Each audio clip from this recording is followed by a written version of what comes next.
Bismillahirrahmanirrahim. Assalamualaikum warahmatullahi wabarakatuh.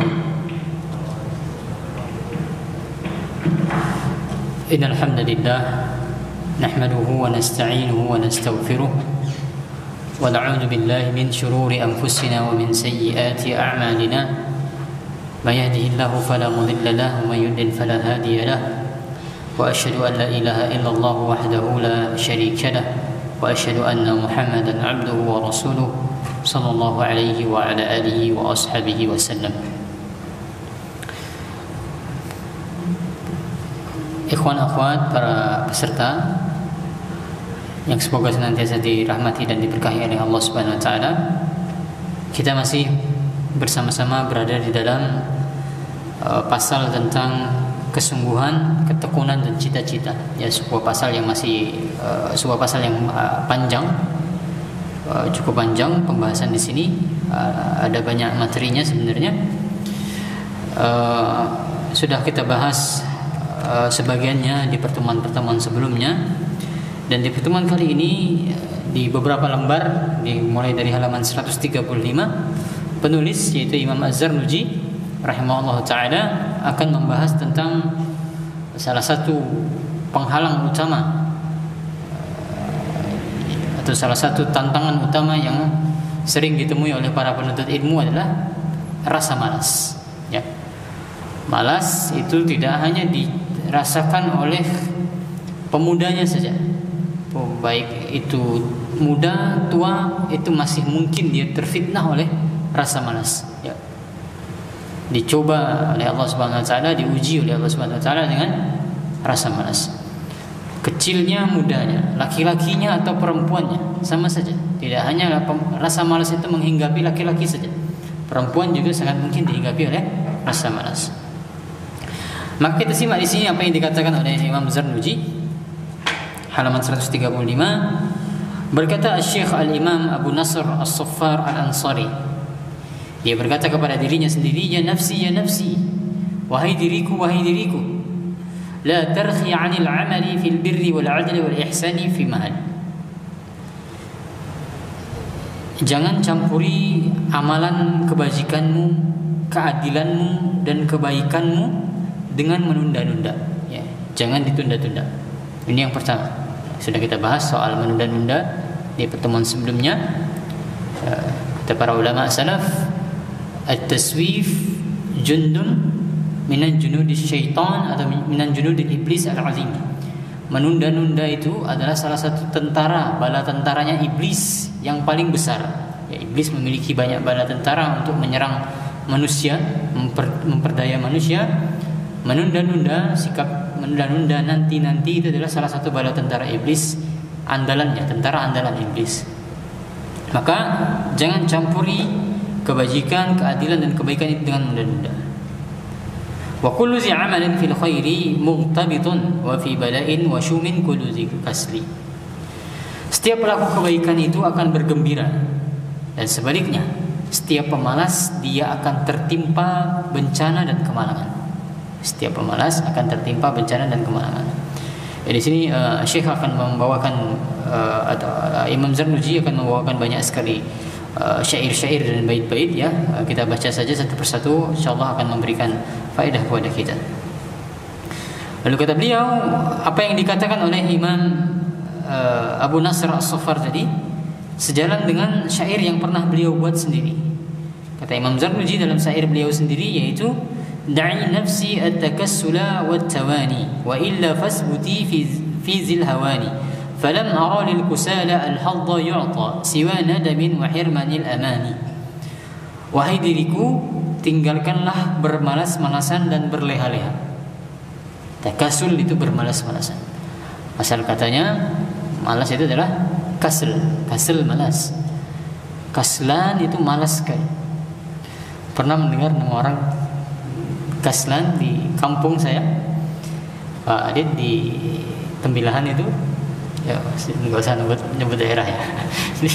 di kampung, di sebagian kampung saya, di kampung lah, itu cukup ma'ruf nama kaslan gitu. namanya kaslani. Ada beberapa bapak-bapak itu namanya kaslani. Kaslan itu artinya malas. Jadi mungkin orang dulu dikira nama dari bahasa Arab mungkin dikira bagus ya. Kaslan itu adalah pemalas, pemalas sekali bahkan. Ya, bentuk mubalaghahnya sangat pemalas. Hati-hati memilih nama anak. Sehingga takassul di sana maknanya adalah bermalas-malasan. Wahai diriku, tinggalkanlah bermalas-malasan dan berleha-leha, supaya kamu tidak terus berada dalam kehinaan seperti ini. Aku tidak melihat bagian untuk pemalas melainkan penyesalan dan tidak tercapainya cita-cita. Ya. Sehingga jika ingin tercapai cita-cita, jauhi rasa malas. Orang yang pemalas disebutkan dalam dua syair tadi, dia akan senantiasa berada dalam penyesalan dan kemalangan. Waqila, dan juga dikatakan dalam sebuah bait, kam min hayain wa kam ajazin wa kam nadamin jamin tawallada lil insani minal kasal. Ya, sehingga rasa malas itu merupakan induk dari banyak kejelekan. Coba kita lihat betapa banyak rasa malu, kelemahan dan penyesalan itu semua lahir dari rasa malas. Ya. Malu, lemah dan menyesal pada awalnya bermula dari rasa malas. Iyyaka an kasalin fil bahsi an syubahin fama 'alimta wa ma qad sadda an kasali. Jauhilah sifat malas dalam mencari kejelasan dari perkara-perkara syubhat. Yang kau ketahui itu sudah cukup, sedangkan yang sulit bagimu tanyakanlah. Ya. Sehingga jauhi sifat malas dari mencari kebenaran, yaitu mencari ilmu. Kalau engkau tahu maka sudah cukup. Jika engkau tidak tahu maka tanyakan. Ya, jangan malas untuk bertanya kemudian. Sehingga salah satu metode kita mencari ilmu itu adalah dengan cara bertanya. Ya. Salah satu metode dalam mencari ilmu adalah bertanya. Kata Allah Subhanahu Wa Taala, "Fas'alu ahla zikri in kuntum la ta'lamun." Bertanyalah kepada ahli zikr, kepada orang yang berilmu jika kamu tidak ketahui, jika kamu tidak memiliki ilmu. Sebagaimana juga kata Ibnu Abbas, ketika Ibnu Abbas ditanya, bagaimana cara engkau mendapatkan ilmu? Kata Ibnu Abbas, bilisanin biqalbin aqul wa lisanin saul. Dengan hati yang senantiasa berpikir dan lisan yang senantiasa bertanya. Ini cara mendapatkan ilmu, kata Ibnu Abbas. Hatinya senantiasa berpikir dan lisannya senantiasa bertanya.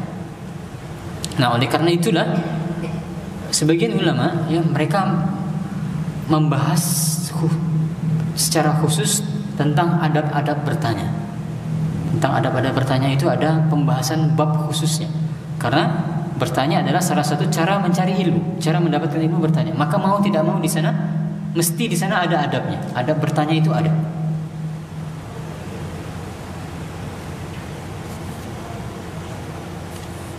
Misalnya yang dibahas oleh Ibnu Qayyim di akhir-akhir kitab beliau I'lamul Muwaqqi'in, ya Ibnu Jama'ah juga membahas secara khusus tentang adab-adab bertanya dalam kitab Tazkiratus Sami' wal Mutakallim. Kita lihat nanti sambil jalan apakah nanti ada disinggung oleh Imam Az-Zarnuji. Kalau tidak ada mungkin nanti di suatu kesempatan akan kita tambahkan nanti secara khusus pembahasan tentang adab-adab dalam bertanya, dalam mencari ilmu. Baik, sehingga kembali lagi jangan kemudian malas dalam mencari ilmu. Dan rasa malas merupakan induk dari rasa malu, kelemahan, penyesalan dan banyak dampak negatif lainnya. Waqad qila, dan juga dikatakan al-kaslu min qillati ta'ammuli fi manaqibil ilmi wa fadailihi. Malas itu muncul karena kurangnya memperhatikan kedudukan dan keutamaan ilmu. Ya. Kita ulangi, malas muncul karena kurangnya memperhatikan kedudukan dan keutamaan ilmu. Di sini maksudnya adalah malas dalam mencari ilmu, ya.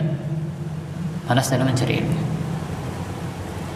Fayanbaghi an yut'iba nafsahu 'ala at-tahsili wal jiddi wal muwazabati bit-ta'ammuli fi fadailil ilmi.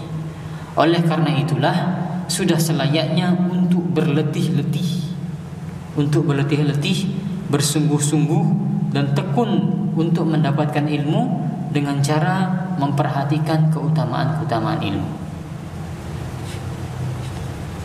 Ya, makanya nanti kita bahas, saya tambahkan nanti pembahasan tentang tips-tips untuk menghindari rasa malas secara umum. Akan tapi yang disampaikan oleh Syekh Shalih Al-Utsaimin di dalam kitab beliau, di dalam syarah beliau terhadap Ta'limul Muta'allim, kata Syekh Shalih Al-Utsaimin, di antara cara untuk menghindari rasa malas dalam menuntut ilmu, khusus dalam hal menuntut ilmu, adalah dengan membuka kembali kitab-kitab yang menjelaskan tentang keutamaan ilmu dan keutamaan mencari ilmu. Dengan demikian kita bisa termotivasi kembali, ya, merefresh kembali semangat kita dalam mencari ilmu. Makanya saran saya minimal kita sebagai penuntut ilmu minimal hafal satu hadis tentang keutamaan ilmu, satu hadis atau satu ayat. Beratus-ratus dikumpulkan oleh para ulama, ya, keutamaan hadis, keutamaan ilmu baik dari Al-Quran ataupun dari hadis, itu sudah dikumpulkan oleh para ulama ratusan jumlahnya. Maka saran saya hafal satu. Jika muncul rasa malas pada diri kita ketika kita mencari ilmu, malas misalnya, cuaca dingin, ya, berangkat nggak, ragu-ragu, maka ingat hadis ini, ingat ayat yang telah kita hafal tersebut. Banyak hadisnya. Yang paling gampang misalnya, man salaka tariqan yaltamisu fihi ilma sahalallahu lahu bihi tariqan ilal jannah. Mudah dihafal insyaallah. Barang siapa yang menempuh satu jalan dalam rangka menuntut ilmu, maka Allah akan mudahkan jalannya menuju surga. Jadi motivasi bagi kita, menjadi mantra dalam tanda kutip, ya, yang bisa memotivasi kita. Yarfa'illahu allazina amanu minkum wallazina utul ilma darajat. Allah mengangkat derajat orang-orang yang beriman di antara kalian dan juga orang-orang yang berilmu beberapa derajat. Dihafal ayatnya. Pilih, ya, coba buka lagi keutamaan-keutamaan ilmu, maka dihafal di antaranya sebagainya untuk menjadi motivasi bagi diri kita sendiri. Lalu kata Ibnu Jama'ah, fa innal ilma yabqa bil baqa'il ma'lumat wal mala yafna. Ilmu itu abadi dengan kekalnya pengetahuan, sedangkan harta itu akan binasa. Kama qala Amirul Mukminin Ali bin Abi Thalib karramallahu wajhah. Sebagaimana disebutkan oleh Amirul Mukminin Ali bin Abi Thalib, semoga Allah memuliakan wajah beliau. Kata Ali bin Abi Thalib, radina qismahu al-jabbari fina lana ilmun walil a'da'il mal. Kami ridha dengan pembagian Allah kepada kami. Kami mendapatkan ilmu, sedangkan musuh yaitu orang-orang kafir mereka memperoleh harta. Fa innal mala yafna an qaribi wa innal ilma yabqa la yazal. Harta akan musnah dalam waktu singkat, sedangkan ilmu akan abadi dan tak akan pernah sirna. Dalam riwayat lainnya Ali bin Abi Thalib menyebutkan, harta engkau perlu menjaganya. Kita punya harta, kita perlu menjaga harta. Sedangkan ilmu, jika kita memiliki ilmu, ilmu yang akan menjaga kita. Ya, ilmu yang akan menjaga kita. Ini di antara perbedaan harta dan ilmu. Harta semakin dia digunakan semakin dia habis. Semakin dia digunakan semakin dia habis. Sedangkan ilmu semakin dia dibagikan semakin dia berkembang. Ini di antara perbedaan harta dan juga ilmu.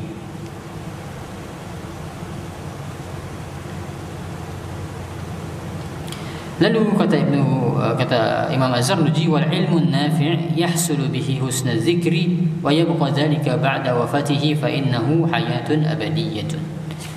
Ilmu yang bermanfaat akan meninggalkan sebutan yang baik yang tetap dikenang, dan ia akan abadi meskipun orangnya telah meninggal dunia, karena ilmu yang bermanfaat itu bersifat abadi. Ya, maka setelah ini Imam Zarnuji akan berpindah pembahasan tentang keabadian ilmu. Bagaimana orang yang dia memiliki ilmu itu manfaatnya bisa tetap berlanjut meskipun dia telah wafat. Ya, kan, tapi sebelum kita berpindah ke sana, sebagaimana saya katakan tadi, saya akan membagikan beberapa tips untuk menghindari rasa malas. Ya, bagaimana caranya kita untuk menghindarkan diri kita dari rasa malas? Karena sekali lagi, rasa malas adalah salah satu penghalang utama kita dari mendapatkan ilmu. Tips yang pertama adalah berdoa kepada Allah Subhanahu wa taala untuk dihindarkan dan dilindungi dari rasa malas. Ada yang tahu doanya? Ada yang hafal? Doa berlindung dari rasa malas tergabung dalam 8 hal yang Nabi SAW berlindung darinya. Allahumma inni a'udzubika minal hammi wal hazan wal jubni wal bukhl wal ajzi wal kasal wa dhala'id dain wa ghalabatir rijal. Dalam satu riwayat disebutkan demikian. Nabi SAW berlindung dari 8 perkara. Dari rasa sedih, dari rasa ham wal gham, min huzni wal hammi, ya, dari rasa sedih dan rasa galau. Ya, yang pertama adalah berlindung dari rasa sedih dan rasa galau. Dua yang pertama. Kemudian yang nomor 3 dan nomor 4 wal jubni wal bukhl, dari pengecut dan dari pelit. Sikap pengecut dan pelit. Wal ajzi wal kasal. Baru yang kelima, keenam, Nabi SAW berlindung dari sifat lemah dan sifat malas. Wa dhala'id dain wa ghalabatir rijal. Terlilit hutang dan dibuli oleh orang lain. Ya, dibuli oleh orang lain. Sehingga ada 8 hal. Saya ulangi lagi. Rasa sedih dan rasa galau, berlindung dari 2 ini. Berlindung dari pelit dan pengecut. Kemudian berlindung dari rasa lemah dan rasa malas, terlilit hutang dan dibuli oleh orang lain, ditindas oleh orang lain. Maka Nabi SAW berlindung demikian dalam hadis sahih. Maka betapa bagusnya jika kita bisa berdoa dengan doa Nabi SAW tersebut. Termasuk dalam hal ini adalah dengan berzikir pagi dan petang. Ya, salah satu bacaan zikir pagi dan petang adalah berlindung dari rasa malas. Ya. Rabbi a'udzubika minal kasali wa su'il kibar. Rabbi a'udzubika min azabin finnari wa azabin fil qabr. Ya Allah, aku berlindung kepadamu dari rasa malas dan dari rasa malas dan su'il kibar, dan dari jeleknya masa tua. Ya, dari jeleknya masa tua. Ya, macam-macam jelek masa tua itu ada macam-macam, ada sikap pikun, ada penyakit dan seterusnya. Maka kita berlindung dari rasa malas dan dari kejelekan di masa tua. Rabbi a'udzubika minal kasri wa su'il kibar, Rabbi a'udzubika min azabin finnari wa azabin fil qabr. Lalu berlindung kepada Allah dari azab neraka dan dari azab kubur. Ya. Sehingga kalau kita mau merutinkan zikir pagi dan zikir petang, di sana tercakup di dalamnya berlindung dari rasa malas. Sehingga ini yang pertama dan utama, yaitu berdoa kepada Allah Subhanahu wa taala. Kemudian yang kedua adalah dengan menghindari berteman dengan orang-orang pemalas. Karena yang namanya rasa malas itu sangat-sangat menular. Ya, rasa malas itu sangat-sangat menular dan gampang sekali orang itu terinspirasi untuk ikut-ikutan malas ketika dia berkumpul dengan orang-orang malas. Ya, as-sahibus sahib kata orang-orang. Teman itu dia bisa menarik. Teman malas ya ditarik sama dia, kita ke sifat malas juga. Teman dia rajin, maka ditariknya kita juga kepada sifat rajin. Maka hindari orang-orang yang memiliki sifat malas.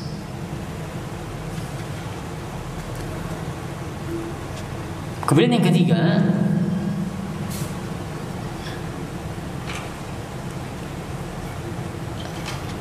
menghindari kebosanan, ya.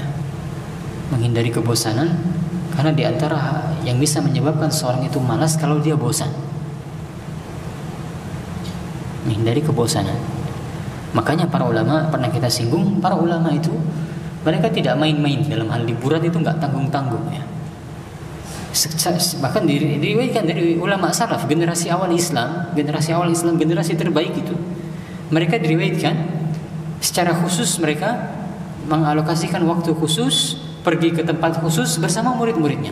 Tidak ada pelajaran, bersama para murid mendatangi suatu tempat untuk rekreasi, ya, agar tidak terjerat atau terjerumus ke dalam rasa bosan dalam menuntut ilmu.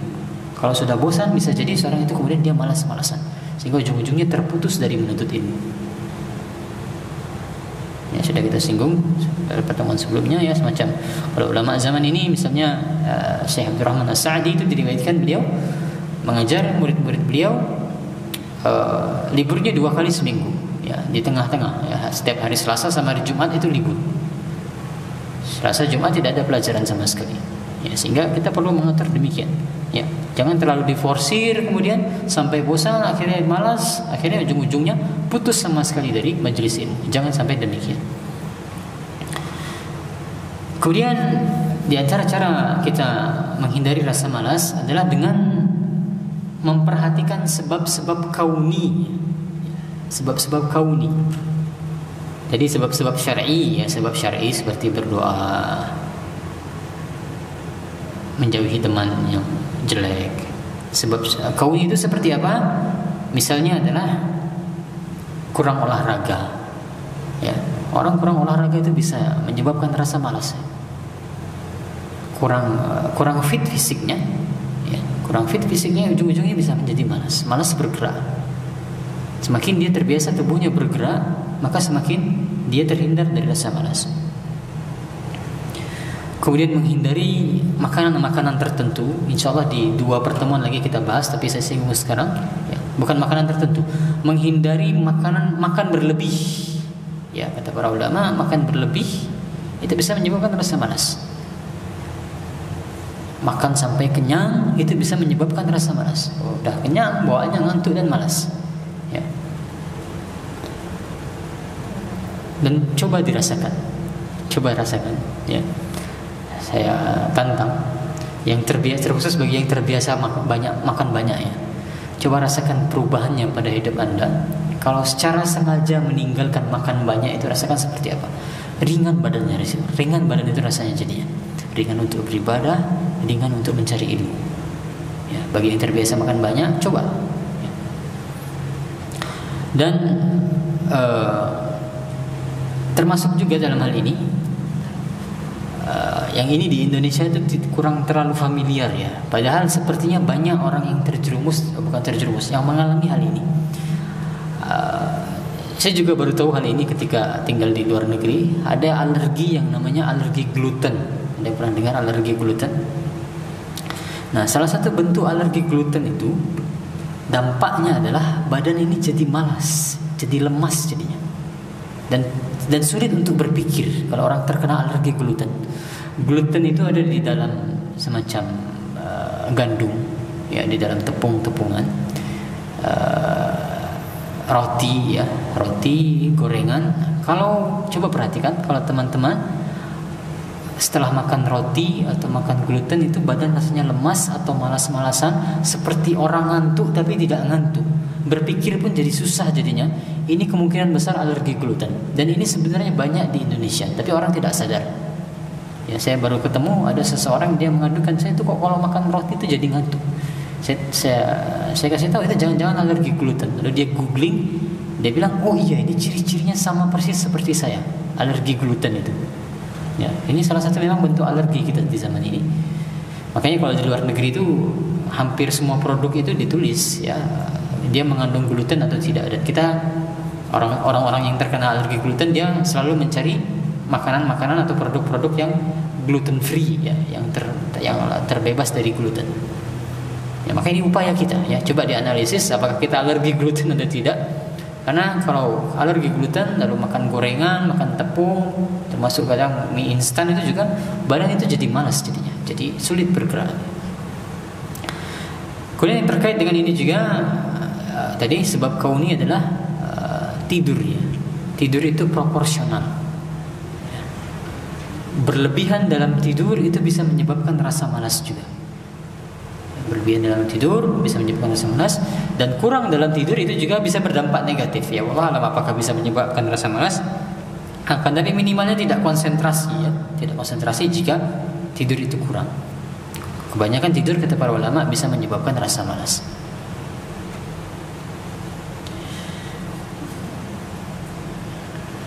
Nah, maka itu yang bisa saya bagikan bagaimana tipsnya menghindari rasa malas. Nanti di pembahasan berikutnya, 2 pertemuan lagi insyaallah, atau pertemuan berikutnya, ya, kalau tidak pertemuan berikutnya 2 pertemuan lagi akan dibahas oleh Imam Sarduji tentang makanan-makanan apa yang bisa menyebabkan rasa malas. Di antaranya adalah kata ulama zaman dulu, itu makanan-makanan yang bisa menimbulkan dahak.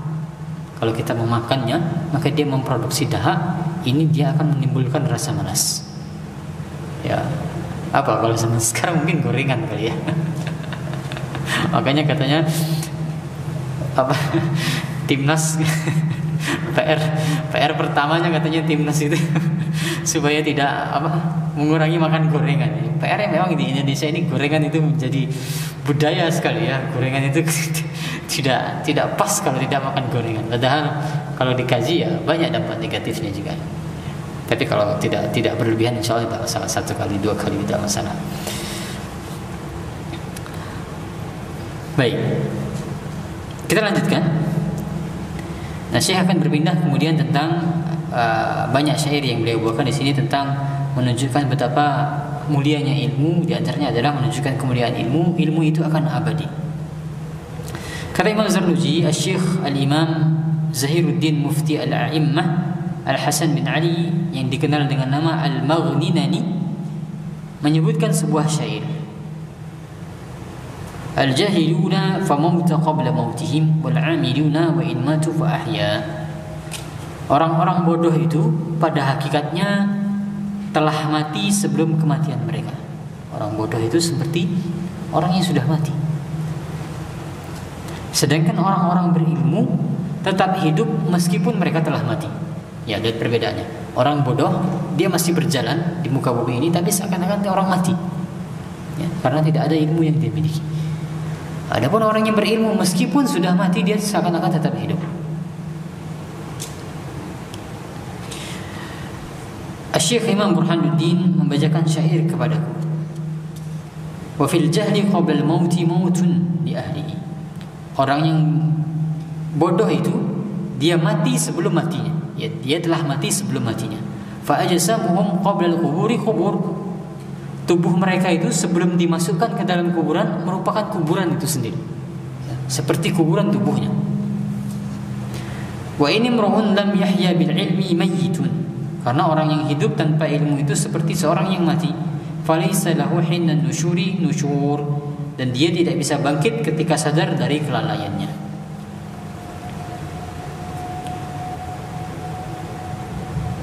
Wa qala ghairuhu, sebagiannya lagi mengatakan, aqul ilmi hayyun khalidun ba'da mautihi wa awsaluhu tahta turabi ramim.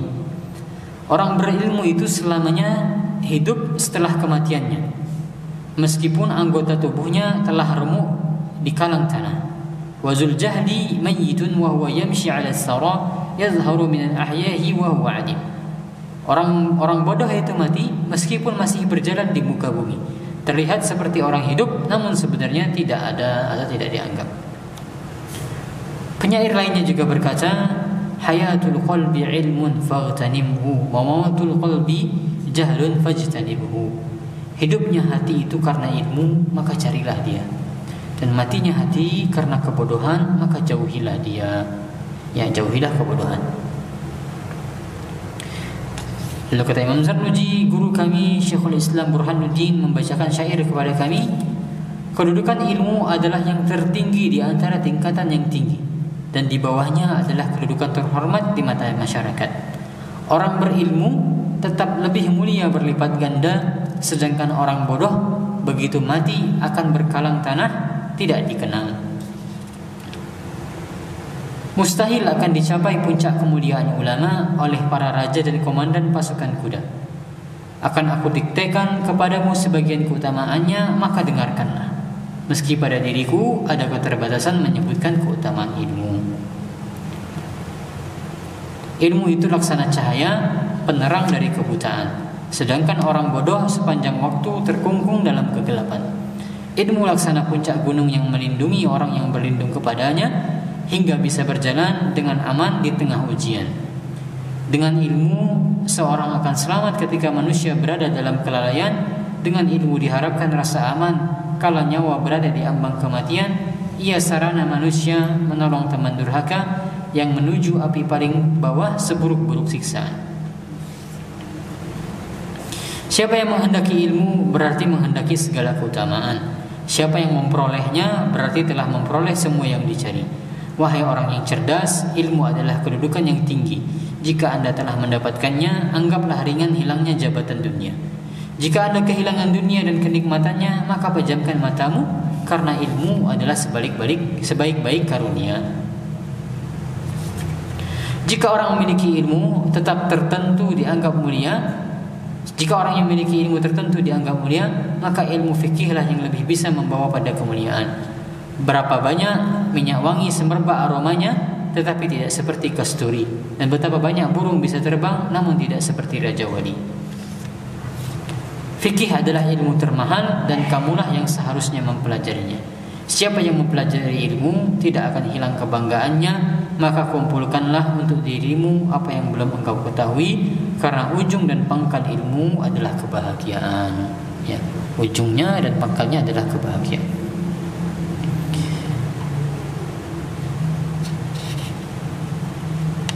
Baik, itu dia sebagian syair yang dibawakan oleh Imam Zarnuji tentang keutamaan ilmu dan untuk menunjukkan betapa tadi ya disebut dalam beberapa bait tentang keabadian ilmu. Ya, orang yang berilmu meskipun dia telah mati, maka seakan-akan dia adalah orang yang masih hidup. Oleh karena itulah ada yang pernah mendengar hadis, yang saya kira semuanya pernah mendengar hadis Nabi SAW bersabda, "Iza mata al-insan atau iza mata ibnu Adam inqata'a amaluhu." Kata Nabi SAW, jika mati seorang manusia atau anak keturunan Adam, maka terputus amalnya. Illa salasa, kecuali 3 perkara. Ya, tentang hadis amal jariyah itu apa saja amal jariyah yang 3 itu? Yang pertama, sedekahun jariyah. Yang pertama adalah sedekah jariyah. Yang kedua adalah ilmu yuntafa'u bihi, ilmu yang dimanfaatkan. Atau yang ketiga, waladun yud'a lahu atau yad'u lahu, anak yang mendoakan kedua orang tuanya. Ini 3 amal jariyah dalam satu hadis sahih. Sedekah jariyah, ilmu yang dimanfaatkan, anak yang mendoakan. Nah, perlu kita ketahui, sebagian ulama mengatakan atau menjelaskan ayat ini, hadis ini, menafsirkan hadis ini, itu semuanya dengan ilmu. Hadis ini sedang berbicara tentang keutamaan ilmu, kata sebagian ulama. Seperti apa? Kata Nabi SAW, jika mati anak keturunan Adam, tidak terputus amalnya kecuali 3 hal. Yang pertama apa tadi? Sedekah jariyah. Nah, kata sebagian ulama, maksud sedekah jariyah di sana adalah ilmu yang dia ajarkan. Dia bersedekah ilmu maksudnya. Ya, dia bersedekah ilmu, sehingga sedekah ilmu itu akan tetap mengalir pahalanya kepada seorang guru, seorang yang mengajarkan ilmu tadi.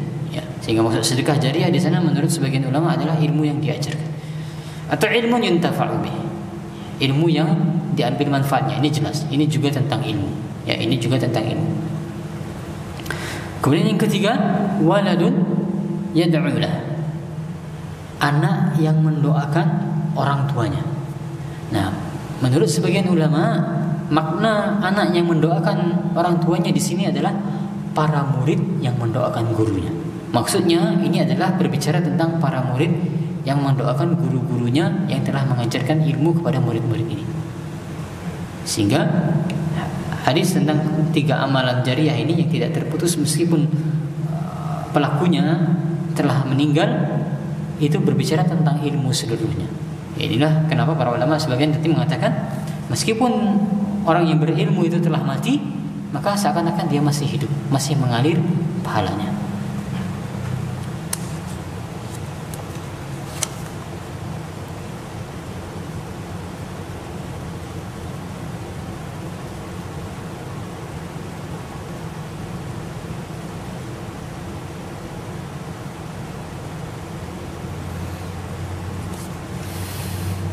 Baik, kita cukupkan sampai di situ karena pembahasan berikutnya berganti tema kembali.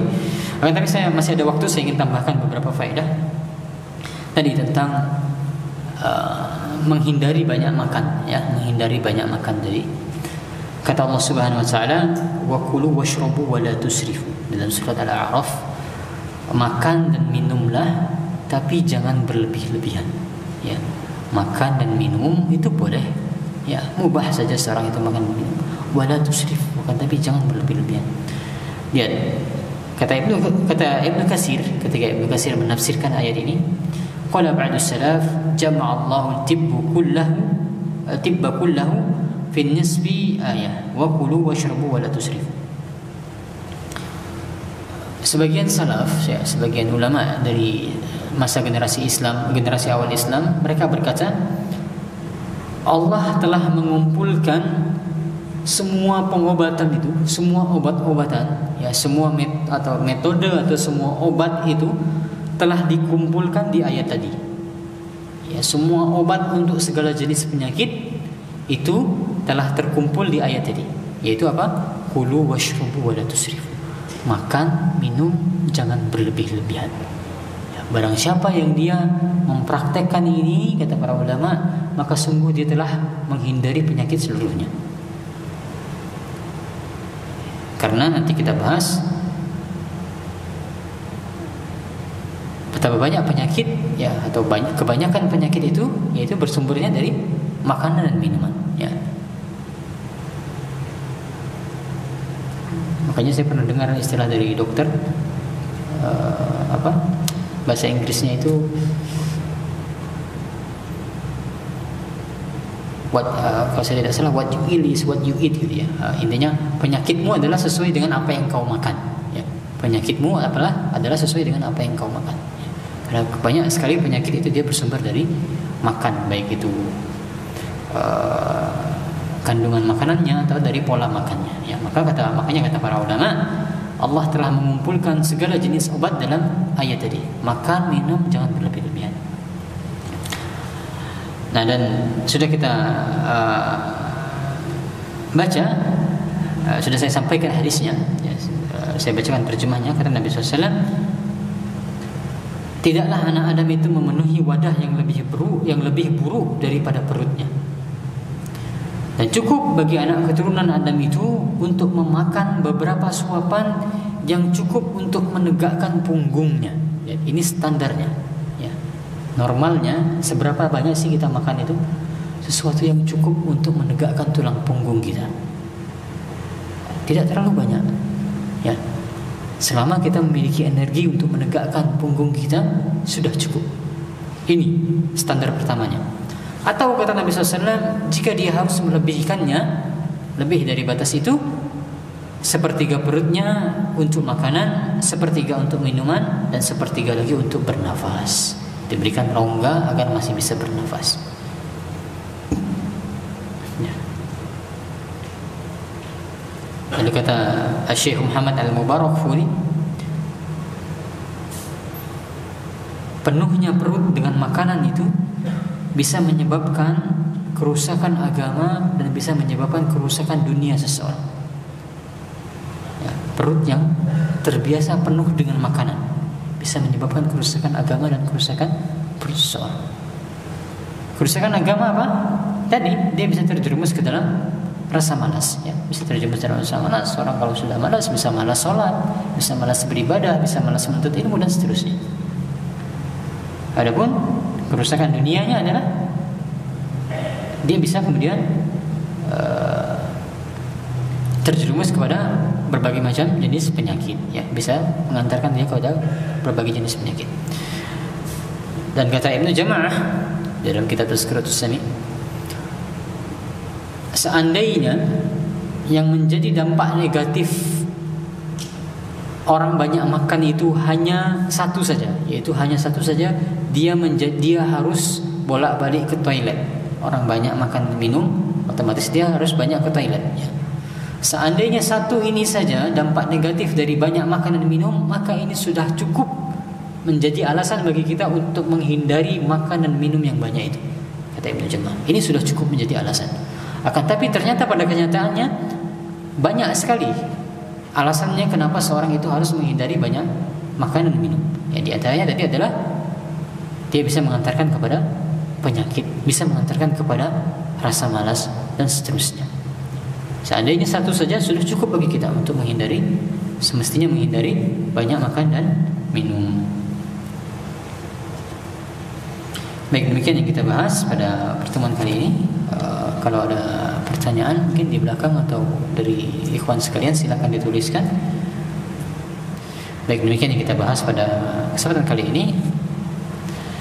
Insyaallah di pertemuan berikutnya akan kita bahas tentang tadi, ya, soal makanan. Nanti insyaallah akan kita tambahkan dari penjelasan Ibnu Jama'ah Dalam kitab Tazkiratus Sami' tentang makanan apa yang harusnya dimakan oleh para penuntut ilmu dan harus dihindari oleh para penuntut ilmu. Demikian wassallallahu Nabi Muhammad wa ala alihi wasallam. Subhanakallahumma wa bihamdika asyhadu an la ilaha illa anta astaghfiruka wa atubu ilaik. Assalamu alaikum warahmatullahi wabarakatuh.